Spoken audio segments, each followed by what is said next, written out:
Good day mga ka-sports natin dyan! Naaalala nyo pa ba si Colin Bravo, ang former middle blocker, middle attacker ng Creamline Cool Smashers?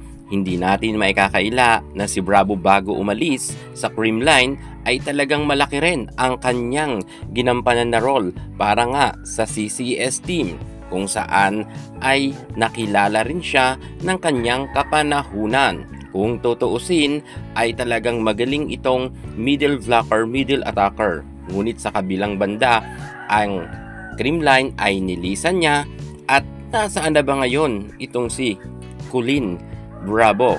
Tara, samahan nyo ko at mag-update tayo sa magaling na former middle blocker, middle attacker ng Creamline Cool Smashers. Pero bago ang lahat, kung bago ka muna sa akin channel, subscribe na. Click ang ating notification bell para lagi kang updated sa lahat ng issue sa volleyball. Susunod na!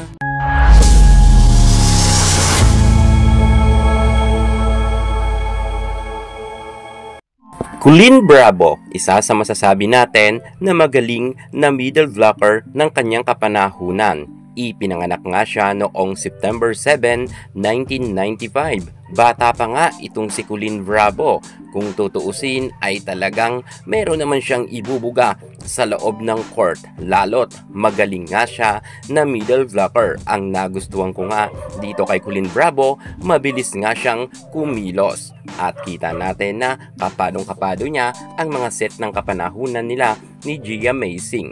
Isa si Colin Bravo sa namayagpag ang karera sa Creamline Cool Smashers.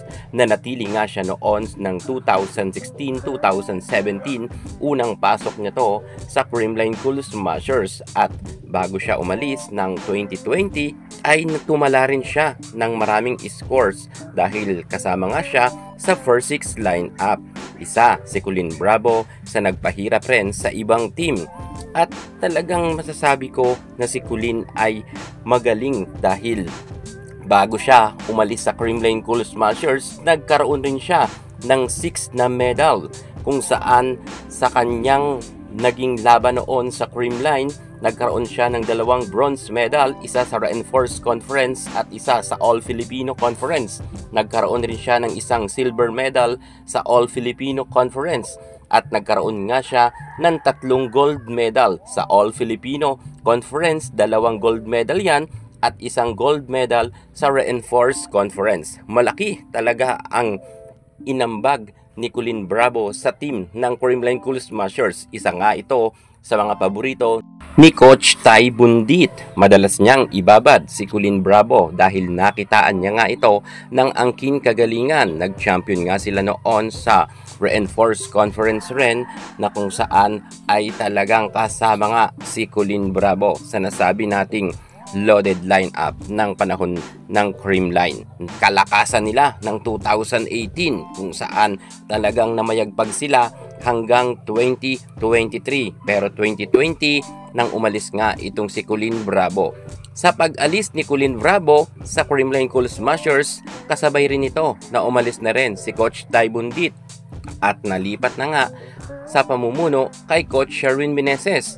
At ito ngang si Colin Bravo ay last appearance niya ng 2020 at hindi na nga natin siya namataan pa na nakabalik sa Creamline Cool Smashers. Huli natin siyang namataan sa Marinera, Pilipina.